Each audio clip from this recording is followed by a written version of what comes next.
Isang pamilya po tayong manalangin. Para sa mga pinakamamahal nating guro.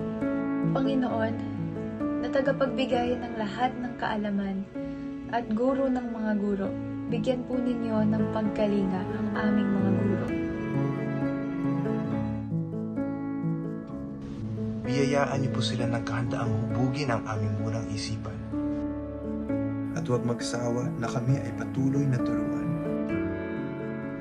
Pagpalain nawa ang kanilang mga pusong nagdiriwang sa tuwing kami nagwawagi at kumakalinga sa tuwing kami nadadaig. Bigyan ninyo sila ng mahinahong pagtsatsaga dahil ang landas ng kaalaman ay hindi madali.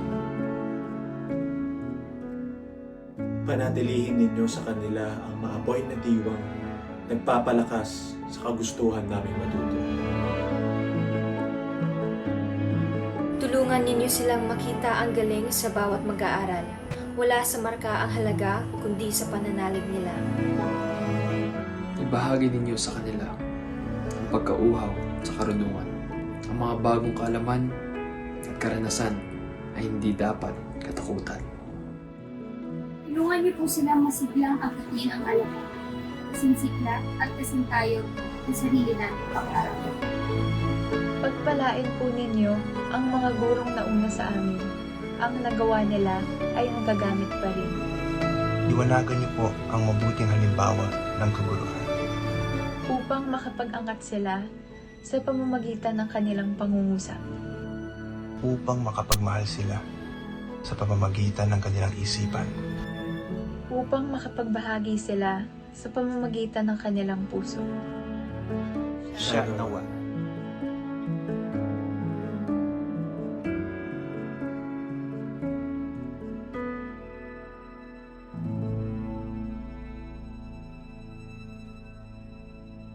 Gaano man kabigat ang hamon, sipag at malasakit ang kanilang tugon.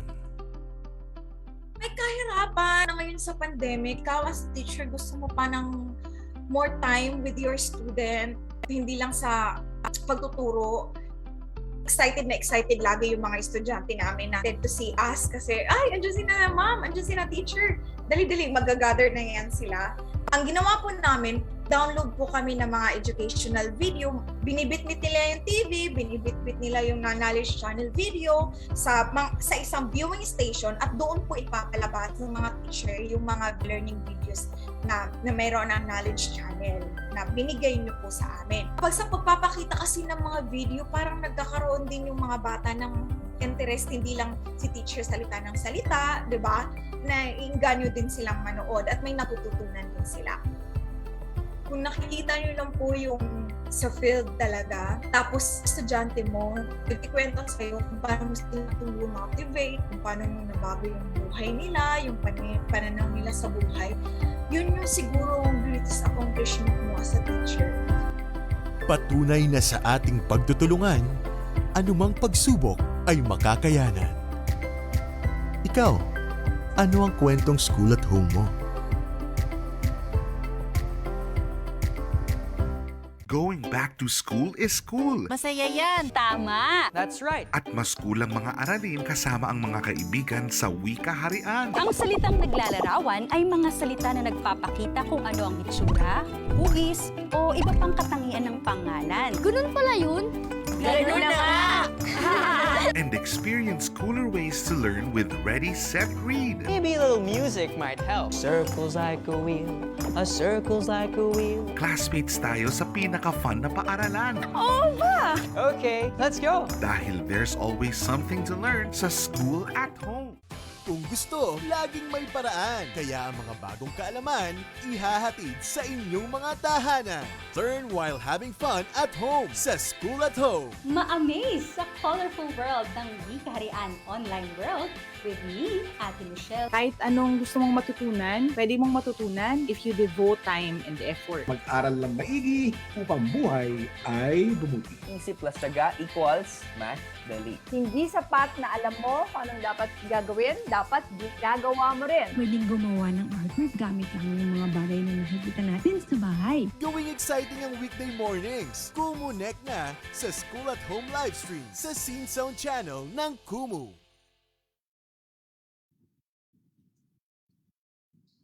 Magandang araw mga classmates at welcome sa Wikaharian Online World. Kasama niyo na naman ngayong Lunes si Ate Michelle. Ayan, kumusta kayo mga classmates? Kumusta ang inyong Lunes?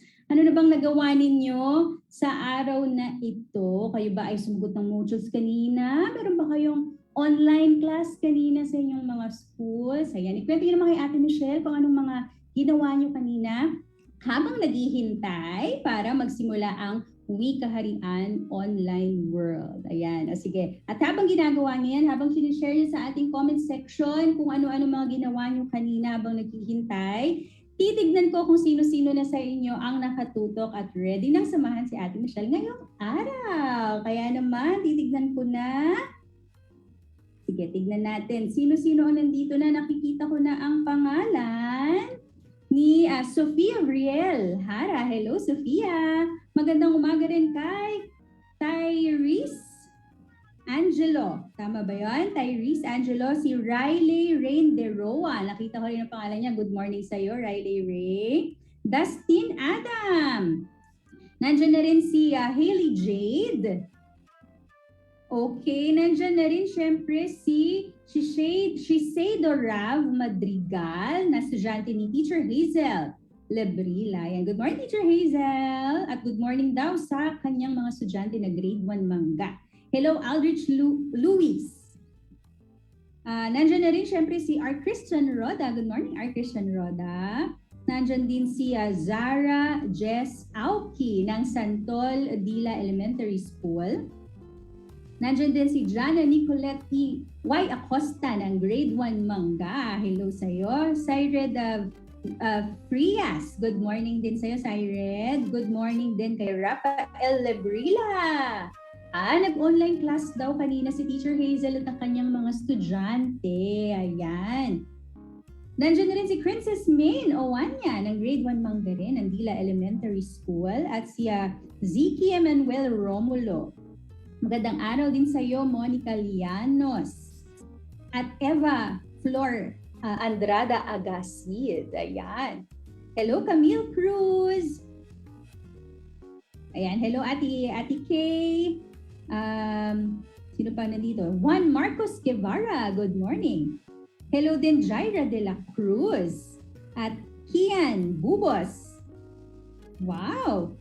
Hello, John Paul Prepose ng Juan Macopa. Nakakatuwang makabasa ng mga bagong pangalan ng classmates, ha? Kaya, welcome sa inyong lahat sa mga bago nating classmates. Hello, Edward T. Paras, Macy Mingoy. Hello din sa mga taga grade 3 Sampaguita. Okay. Ayan, nag-online class din ba kayo maliban sa mga students ni Teacher Hazel Lebrila? Sino-sino pa sa inyo ang nag-online class? Tignan natin pa kung sino pa ang mga nakatutok na. Titignan ni Ate Michelle. Okay. Sige, tignan nga natin.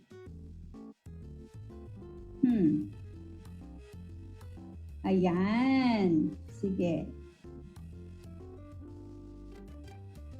Okay, nakikita ko na rin ang pangalan ni Flory May Caberte Tenor. Good morning. Kasama niya si Samantha Rain Victoria T. Simon. Hello, Jerine Amethyst. Nandiyan na rin sina Ate Denise at Den, sabi ni Dustin. Nandiyan din syempre si Corinne Antolin Roma. Yan, kinder naman si Corinne Antolin. Alright. Titignan pa nga natin kung sino-sino na ang mga kasama natin ngayong araw. Ayan, o sige. Dahil marami-rami na tayo, siguro pwede nyo nang samahan si Ate Michelle sa pag-awit ng ating Kumusta song. Ready na ba kayo? O sa mga bago naming classmates, Sabayan nyo kami sa pag-awit ng Kumusta Kumusta Song, ha? Ito na!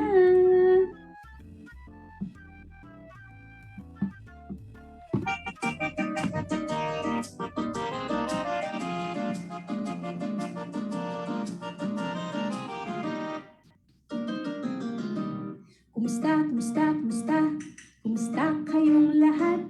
Ako'y tuwang-tuwa, masaya't nagagalak. Tralalalalalalala, tralalalalalalala, tralalalalalalala, tralalalalalalala.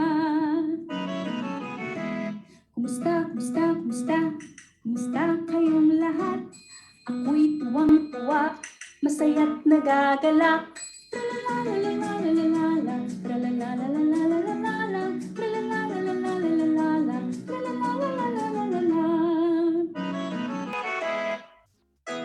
Ayan, o muli kumusta sa inyong lahat mga classmates? Okay, ngayong araw, ipagpapatuloy natin ang pag-aaral tungkol sa mga bahagi ng aklat, no? Bahagi ng libro. Noong nakaraang Lunes, pinag-usapan natin o pinag-aralan natin ang pabalat, ang pahina ng pamagat, copyright o karapatang-ari at paunang salita. Ngayon, pag-uusapan natin yung iba pang mga bahagi ng libro o ng aklat. Okay, meron ako ditong libro. Yan, nagagamitin ko para ipakita sa inyo yung mga bahagi ng aklat na pag-uusapan natin. Ang una nating pag-usapan ay ang tinatawag na talaan ng nilalaman. Okay, sa English, Table of Contents. Sino ba sa inyo ang may alam kung ano ang nakikita sa talaan ng nilalaman? Sige nga, subukan nyo nga munang hulaan o sabihin sa ating comment section kung ano yung alam nyo tungkol sa talaan ng nilalaman bago natin pag-usapan ito. Tignan ko nga kung meron ng familiar. Hello, Ashkim Sander de la Cruz. Hello, Evangeline Cortez. Hello, Claire Senya. Hello, Ate Mafi. Hello, Manuel Lucas. Ayan, sige, tignan ko muna. Ayun, very good. Nakasulat sa talaan ng nilalaman o Table of Contents. Ayan, oh. Ayan, nakasulat dito yung mga paksa at yung pahina kung saan matatagpuan yung mga paksang iyon na nilalaman ng libro natin. Okay? So ulitin natin ha, yung talaan ng nilalaman. Makikita natin dito yung listahan ng mga paksa na tatalakayin sa aklat kasama na yung pahina kung saan sila mababasa. For example, okay, meron ditong nakalagay.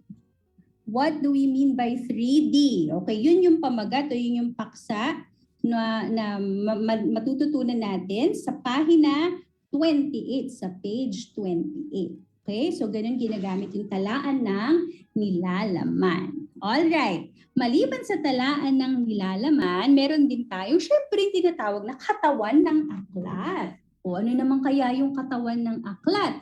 Pag sinabing katawan ng aklat, syempre ito yung mga pahina kung saan natin mababasa yung mga paksa na tinatalakay sa librong ito. Okay, yun yung tinatawag nating katawan ng aklat. Okay, dito nakasulat yung mga paksa na tinatalakay sa libro. Okay?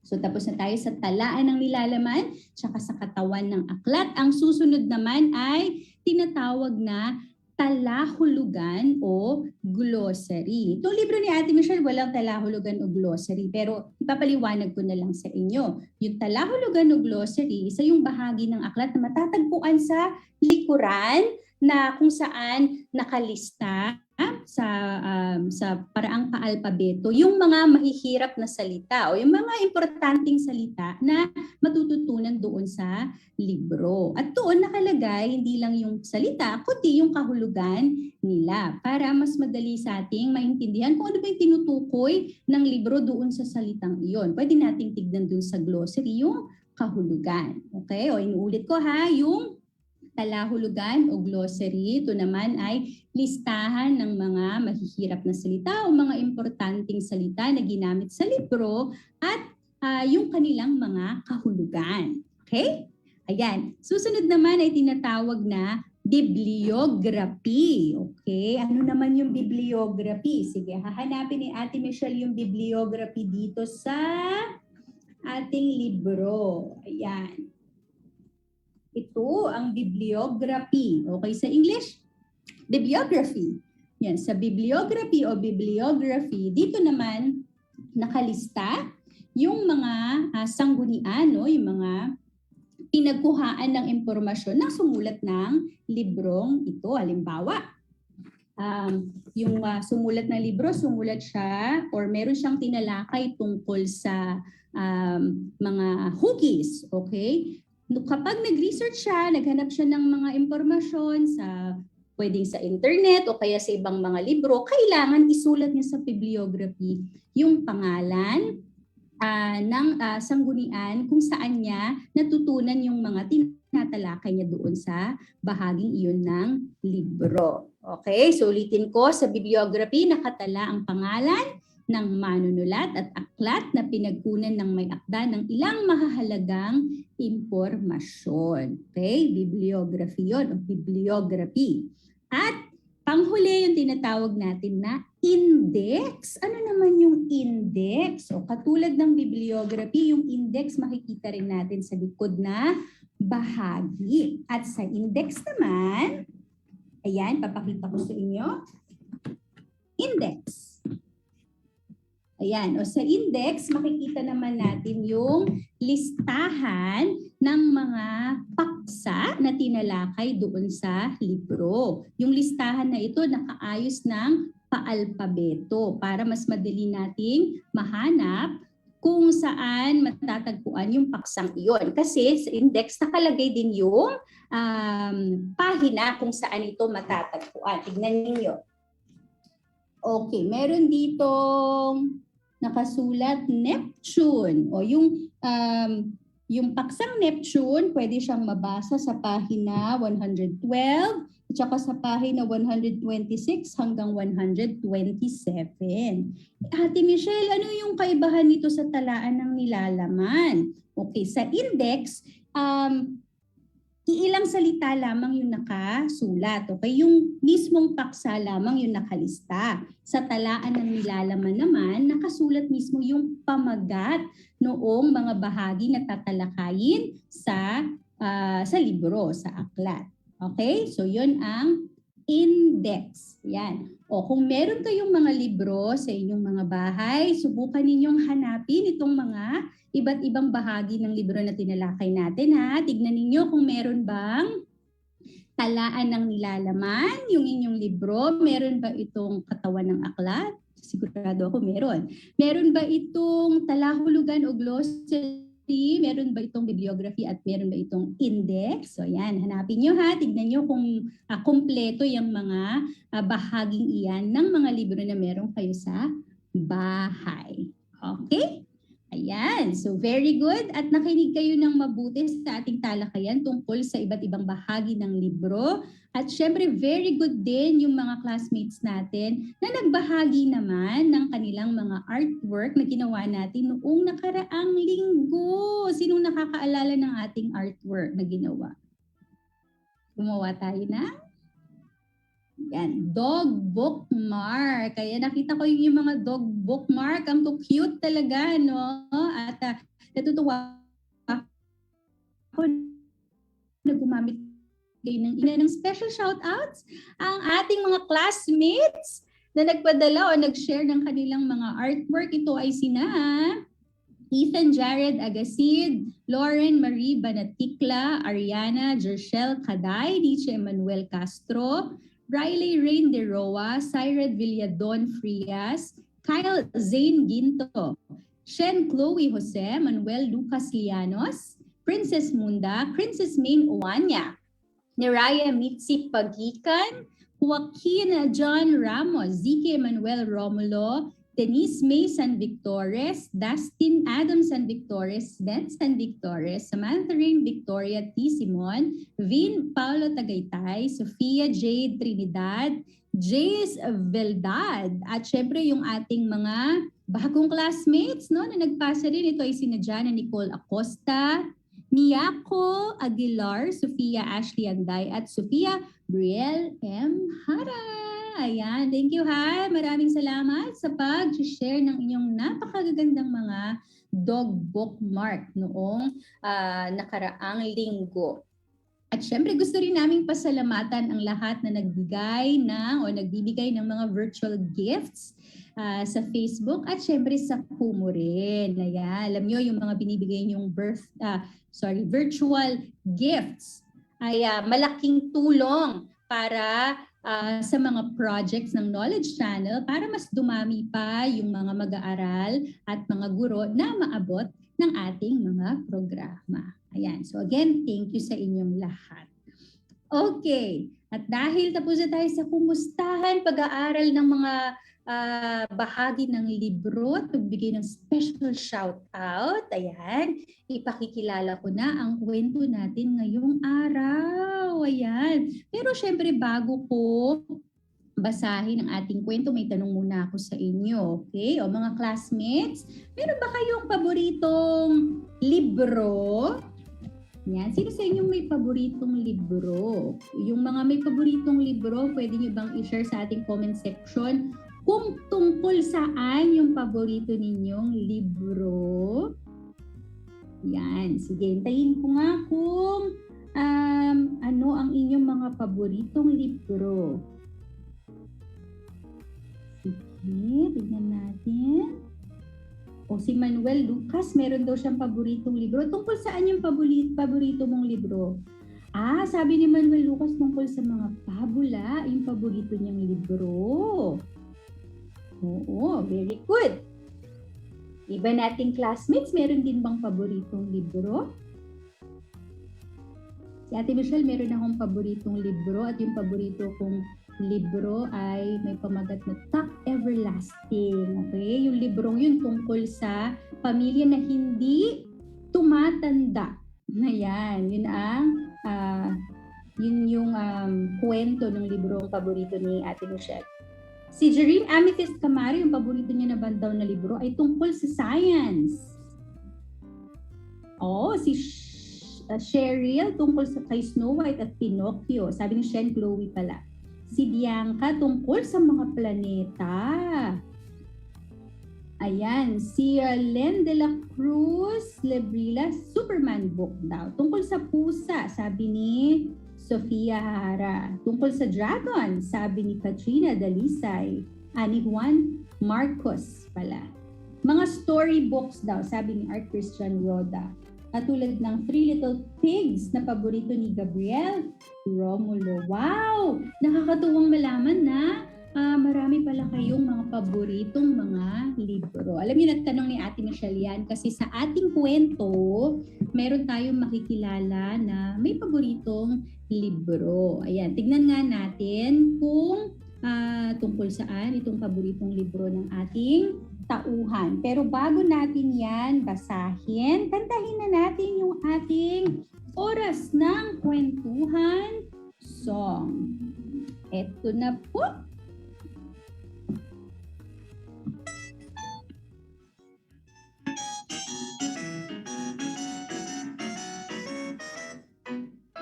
Oras na ng kwentuhan.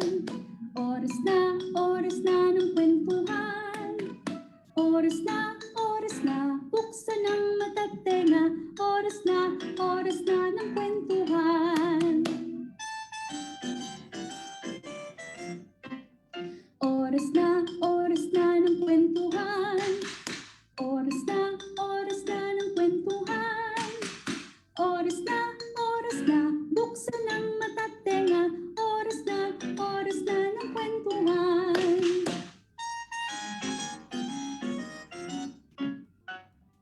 Ang kwento natin ngayong araw ay mula sa Story Weaver na ang pamagat ay Dot. Ang kwento ng masayang libro. Ito ay isinulat at iginuhit ni Sonia Meta. Okay, sige, umpisahan na nating basahin ang kwento ni Dot, ang kwento ng masayang libro. May isang aklat na ang pangalan ay Dot. Ang bawat pahina niya ay punong-puno ng mga hugis tulad ng tuldok, puso, oval o biluhaba at bituin. Si Dot ay pagmamay-ari ng isang bata na ang pangalan ay Minnie. O sino daw ang may-ari kay Dot? Si Minnie. Mahal na mahal ni Minnie si Dot. Buong araw niya itong kasama. Dinadala niya si Dot kapag pumupunta siya sa palaruan. Kasama rin niya si Dot habang kumakain ng tanghalian at hapunan. Kahit sa pagtulog, lagi niyang kasama ang kanyang libro. Pero, lumipas ang panahon, lumaki na si Minnie.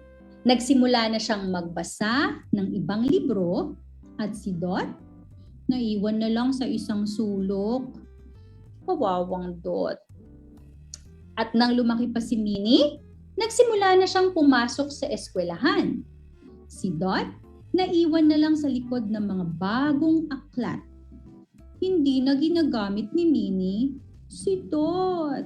O, sa palagay ninyo, ano kayang nararamdaman ni Dot dahil hindi na siya napapansin ni Minnie?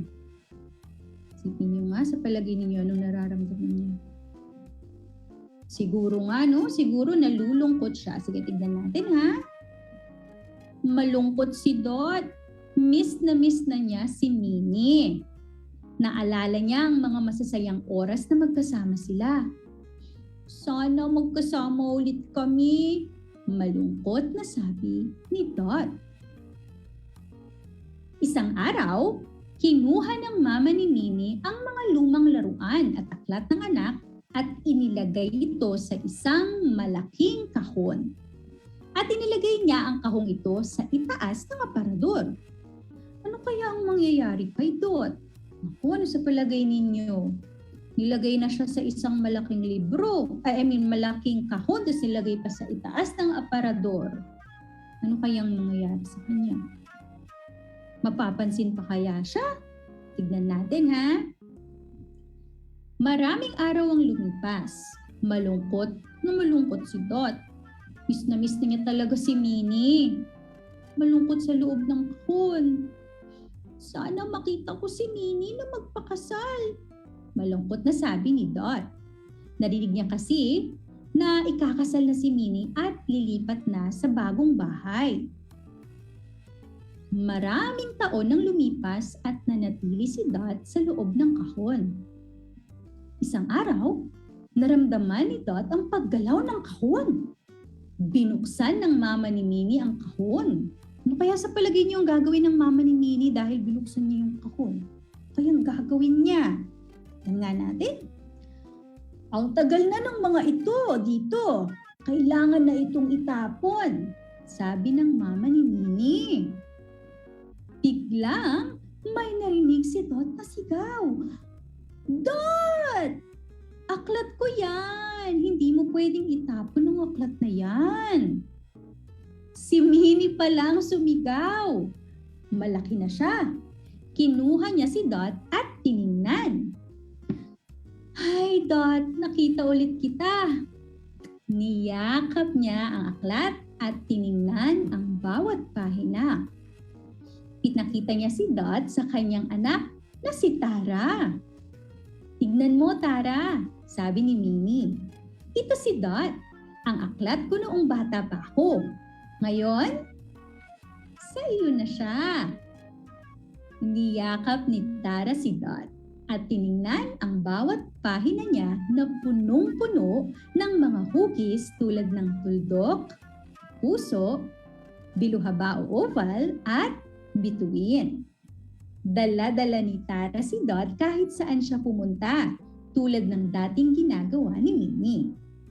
At simula noon, naging masaya na ulit si Dot. At dyan, nagtatapos ang ating kwentong Dot, ang kwento ng masayang libro. Muli ito ay mula sa Story Weaver at isinulat at iginuhit ni Sonia Meta. Ayan. Okay, o sige classmates, kung nakinig kayo ng mabuti, balikan nga natin yung tanong ni Ate Michelle kanina, ha? Tinanong ko kanina sa inyo, kung ano ang paboritong libro ng character o ng tauhan doon sa kwento. Okay? Ano ba yung paboritong libro ng tauhan doon sa ating kwento? Sige nga, tignan ko. Okay, doon sa kwento na binasa ni Ate Michelle, ano yung paboritong libro ng tauhan?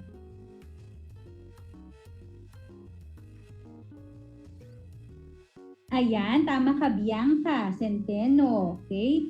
Ito ay si Dot. At tungkol saan yung paboritong libro ng bata sa kwento, ng tauhan sa kwento? Tama ka, Ziggy, Romulo, si Dot nga. Tama kayo.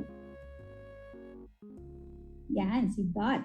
At ano, or tungkol saan yung librong si Dot na paborito ng tauhan sa kwento? Ito ay tungkol sa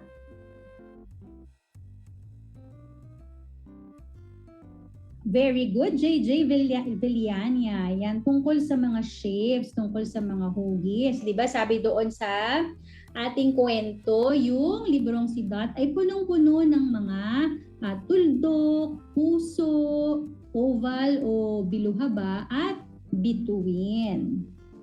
Yan, tama kayo, hugis. Okay, sige, ngayon naman, naaalala nyo ba kung ano yung pangalan ng tauhan na may-ari kay Dot? Anong pangalan ng tauhan na may-ari kay Dot? Yan, anong pangalan niya? Si? Very good kayo. Nakinig kayo ng mabuti. Tama, si Minnie nga. Minnie, oo, si Minnie, yung bata, tapos lumaki na siya, pero paborito niya pa rin si Dot. Okay, doon sa ating kwento, kahit na paborito ni Minnie si Dot, dumating yung panahon na hindi niya na napapansin yung libro hanggang sa hindi niya na talaga ito ginagamit at yung nanay ni Dot ay nilagay ito saan? Saan nilagay si Dot dahil hindi na siya ginagamit o napapansin ni Minnie? Naalala niyo ba kung saan siya inilagay? Inilagay siya saan? Nilagay ba siya sa loob ng bag? Inilagay ba siya sa shelf? Saan siya inilagay? Tama ka, Manuel Lucas. Sa kahon nga. Inilagay ng nanay ni Minnie sa kahon. Tapos inilagay pa doon sa ituktok ng aparador. At akala ni Minnie hindi na talaga siya makikita o mapapansin pa ni Minnie. Pero sa dulo ng ating kwento, nakita natin na nang buksan ng nanay ni Minnie yung kahon, nakita ni Minnie si Dot. At kanino binigay ni Minnie si Dot sa dulo ng ating kwento? Si Dot ay binigay ni Minnie kanino? Binigay niya kay? Binigay niya ba sa kanyang kaibigan? Kanino niya ba ibinigay? Binigay niya ba sa kanyang pamangkin? Tama, binigay niya sa kanyang anak na si Tara. Ayan. O kaya naman sa dulo ng ating kwento, syempre masaya na ulit si Dot. Kasi hindi man siya nagagamit na ni Minnie, 'di ba? Meron pa ring bagong bata na pwedeng gumamit sa kanya, no? At pwedeng may matutunan gamit ang mga nilalaman ng kanyang mga pahina. Okay? Ayan. O kaya yung mga libro na hindi nyo ginagamit, katulad ng nangyari sa kwento, huwag nyo basta-basta itatapon kasi baka may ibang mga bata na makagamit pa nito, no? Meron pa itong pakinabang sa ibang mga bata, no? Kaya kapag meron kayong mga lumang libro, pwede niyo itong ibahagi sa kanila. Kung meron kayong mga kapatid at hindi niyo na ginagamit yung libro ninyo, pwede niyo ibigay sa inyong mga kapatid. Pero meron din silang babasahing mga aklat. Okay? Ayan. At dahil pinag-uusapan natin ang mga aklat, ayan, alam niyo ba kung ano ang ating art activity ngayong araw? Yan. Sino ba ang nakakita sa My Story ng Knowledge Channel? Ano kaya ang ating art activity ngayong araw? Okay, sige, sasabihin ni Ate Michelle, dahil pinag-usapan natin si Dot, ang kwento ng masayang libro, ang ating activity ngayon ay paggawa rin ng libro.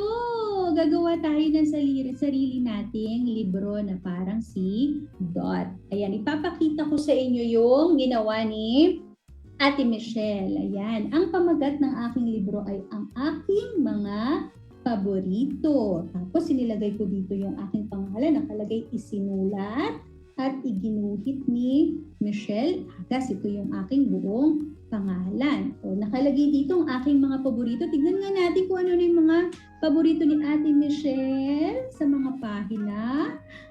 Ayun, paborito ko yung libro dahil mahilig akong magbasa. Kaya nilagay ko yung larawan ng libro at sinulat ko rin yung salitang libro. Paborito rin ni Ate Michelle ang microphone dahil mahilig akong kumanta. Naku, alam niyo, mahilig din ako. Paborito ko rin inumin yung milk tea. At paborito ko rin tugtugin yung ukulele. Kaya meron din akong iginuhit na ukulele dito. Ayan. O kayo, ano ba ang inyong mga paboritong bagay, yung mga paboritong gawin? O yan ang gagawan natin ng libro ngayong araw. Okay? At ang paggawa ng ating libro ay madali lamang. Ipapakita ko sa inyo ang ating mga kailangang mga gamit. Okay? Ayan, kailangan natin ng mga papel. Okay, meron ako dito tatlong kulay ng papel. Ayan. So itong dalawa, ito yung magiging libro ko. So sa unahan, yung kulay peach, yung nasa unahan. Tapos yung mga pahina ay kulay pula. Okay? Tapos tutupiin ko siyang ganito. Yan. So, mamaya ipapakita ko sa inyo kung paano pa natin ito gagawin mukhang libro. So kailangan natin ng mga papel. Yung puting papel naman, dito tayo mamaya guguhit ng mga bagay na gusto natin. So makukulay na papel, puting papel. Kailangan natin ng mga panulat. Ayan, meron kayong mga lapis, ballpen, marker, ihanda nyo na yan. Kailangan din syempre natin ng pangkulay. At kailangan natin ng glue o pandikit. Okay? Sige, simulan na natin ang paggawa ng ating libro. Okay, so una muna kunin natin yung ating puting papel at simulan na nating iguhit yung ating mga paboritong bagay. Ano bang mga paborito niyong bagay? Yun yung iguguhit ninyo sa papel ha. Kahit anong mga bagay na gusto ninyo. Pwedeng paborito ninyong hugis, paborito ninyong planeta, paborito ninyong pagkain. Pwedeng niyang iguhit sa puting papel. Okay, si Ate Michelle muna. Okay, guguhit ako ng araw. Yan, paborito ko kasi kapag maganda ang panahon. Yan, sarap exercise kapag maganda ang panahon. Araw. Okay, ano pa bang mga paborito ni Ate Michelle? Paborito ko rin ang paborito ko rin ang mga halaman. Oo, mahilig akong maghalaman. Kaya magdo-drawing din ako ng mga halaman. Ng halaman lang pala. Okay, drawing tayo ng hapon.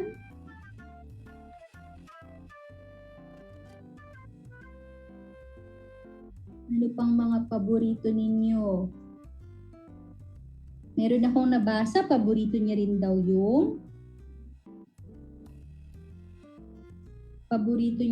yung milk tea. Ayan, kung paborito mo rin yung milk tea, pwede mo rin yung i-drawing.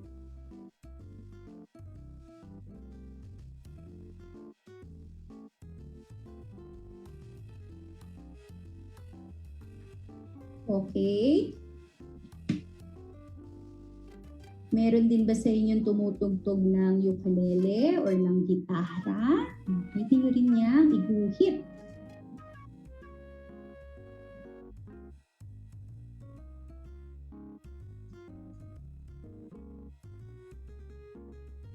Pwede kayong gumuhit ng hanggang 5 larawan. Okay? Guguhit din si Ate Michelle ng mansanas. Mahilig ako sa mansanas. Okay? Isa na lang. Ano pa ba? Magdodrawing din ako ng panulat. Kasi mahilig si Ate Michelle magsulat.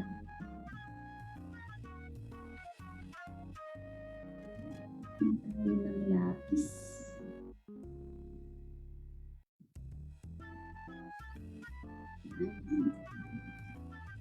Pag tapos na kayong mag-drawing, yan, kukulayan na natin. Kulayan ko muna yung araw. Kasi sabi ko kanina, paborito ko yung araw.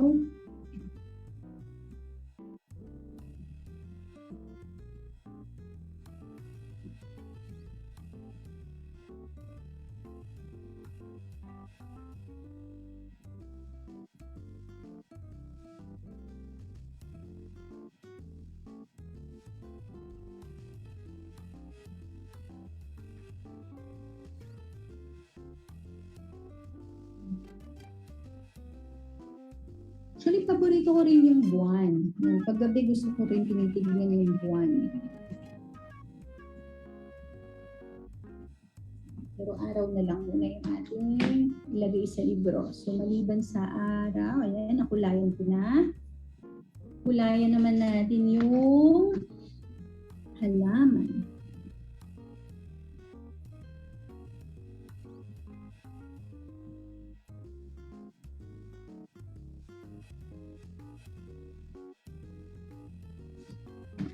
So, kulayan natin ng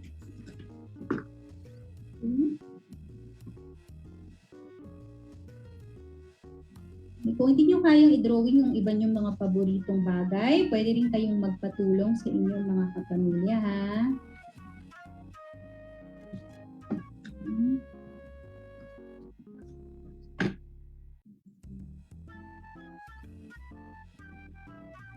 Yan, sunod. Yung mansanas. Yung kulay pula.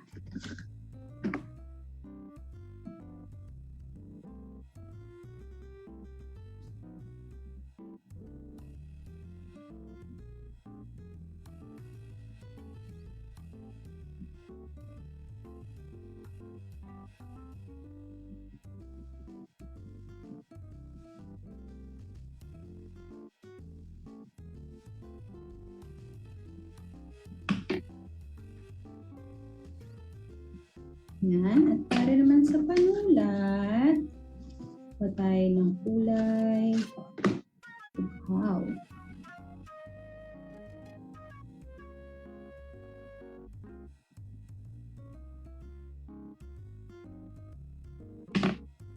Kulay orange.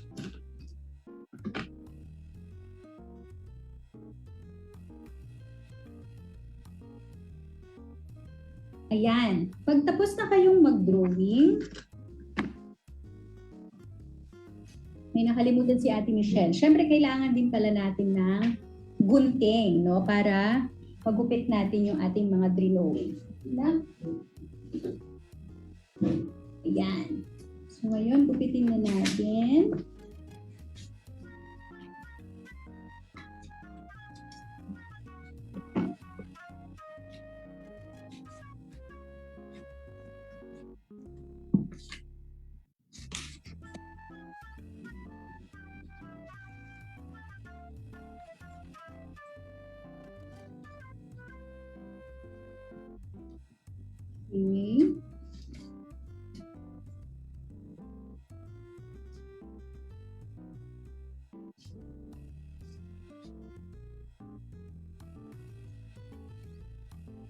Yan. Yan yung panulat na pinowing ko.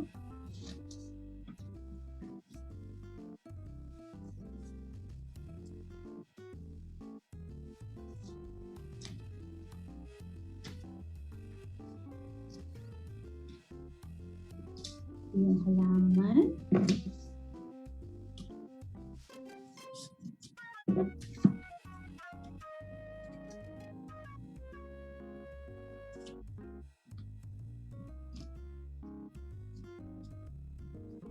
Ito yung mansanas. At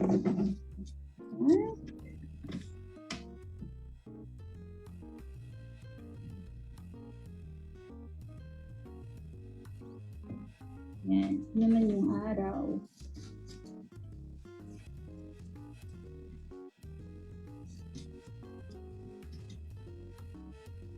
Pagkatapos nating iguhit yung mga yan, buuin na natin yung libro natin, ha? So, kunin natin ulit yung mga makukulay na papel na tinupi natin kanina. At para hindi sila maghiwalay, lagyan lang natin ng konting glue yung gitna. Ito, gitna ng unang papel kung saan natin isusulat yung pamagat mamaya.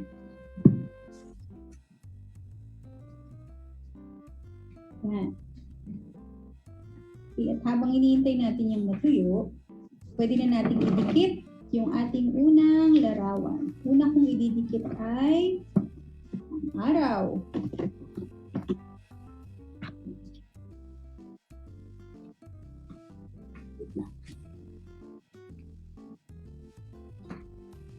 Yung araw.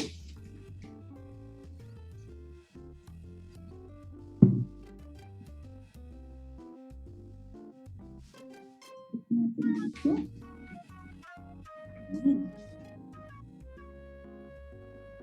Okay, sunod. Halaman.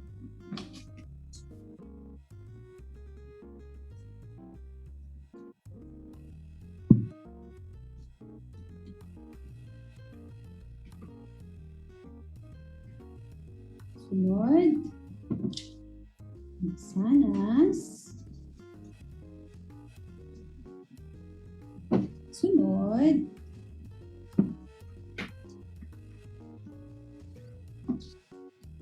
Ulat.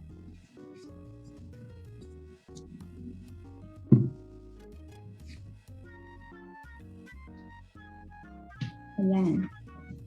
Ngayon, isulat naman natin yung pangalan ng mga bagay na ito, ha? So, yung una ay araw. Kukuha tayo ng kapiraso ng puting papel.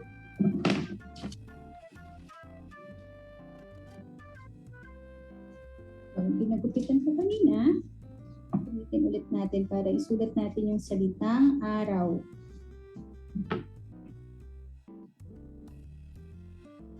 Araw. Yan. Ito natin.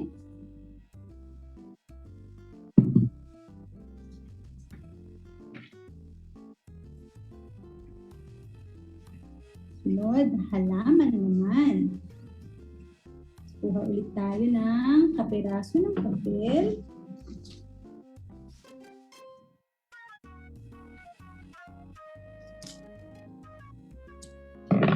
Salita.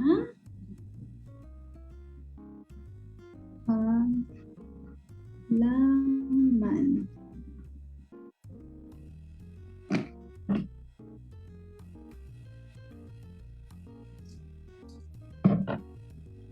Okay. Yan. Sunod, ilagay ko naman yung pangalan ng prutas na paborito ko. Sulat ko ang salitang mansanas.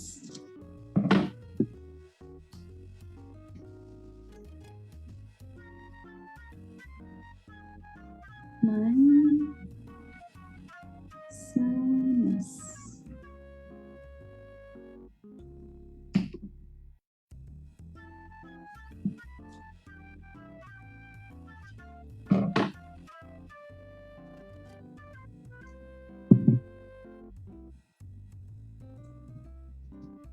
huli, susulat ko naman ang salita panulat.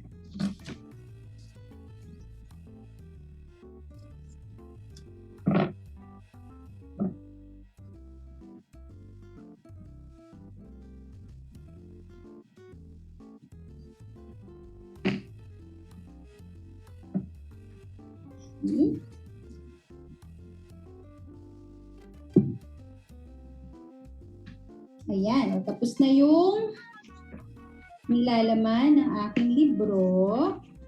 Ngayon, susulat ko na yung pamagat ng libro. Yung pamagat ay kapareho nito, ang aking mga paborito. Susulat ko rin yan.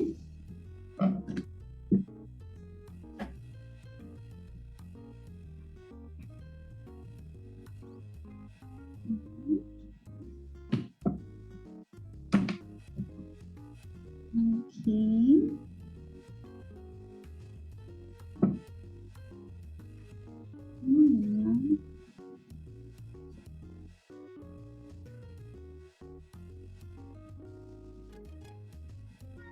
Paborito.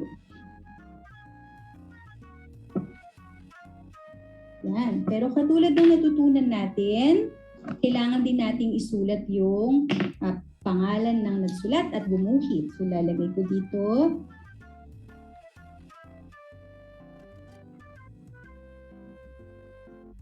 Isinulat. At iginuhit ni. Tapos, sa ibaba, susulat natin yung ating pangalan.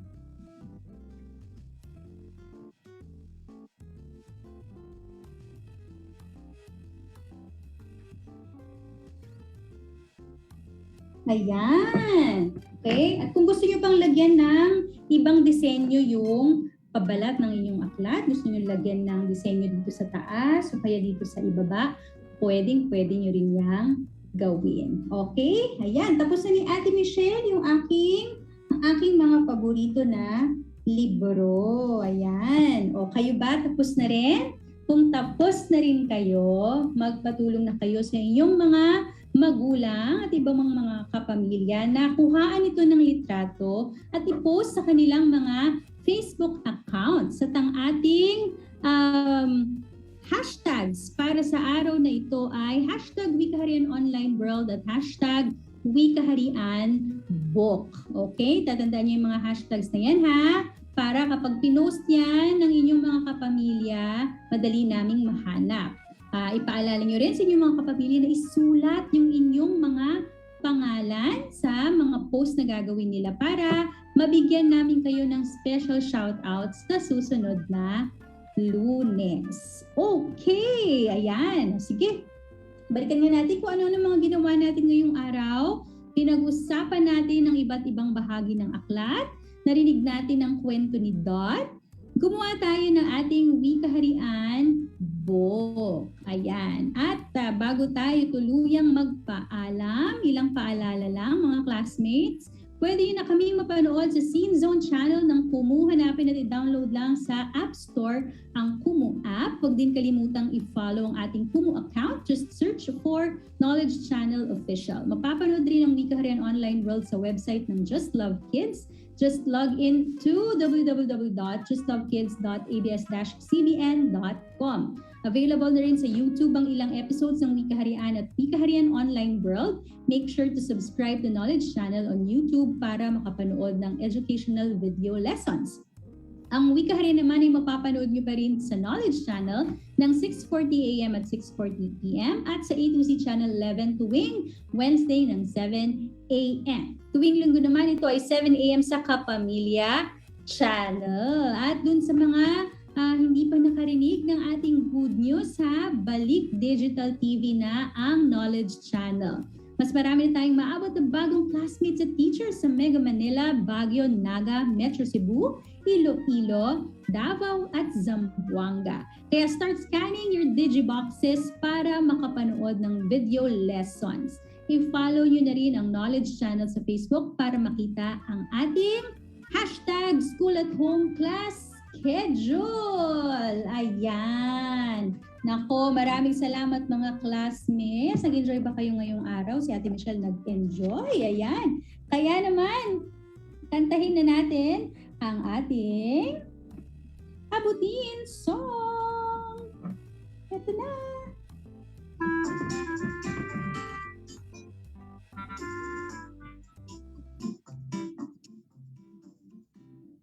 Bangon, lakad, takbo. Tanawin ang pangarap, damhin ang tagumpay. Bangon, lakad, takbo. Abutin mo bata, ngiti, sigaw, talon. Kaya mong magtagumpay. Ngiti, sigaw, talon.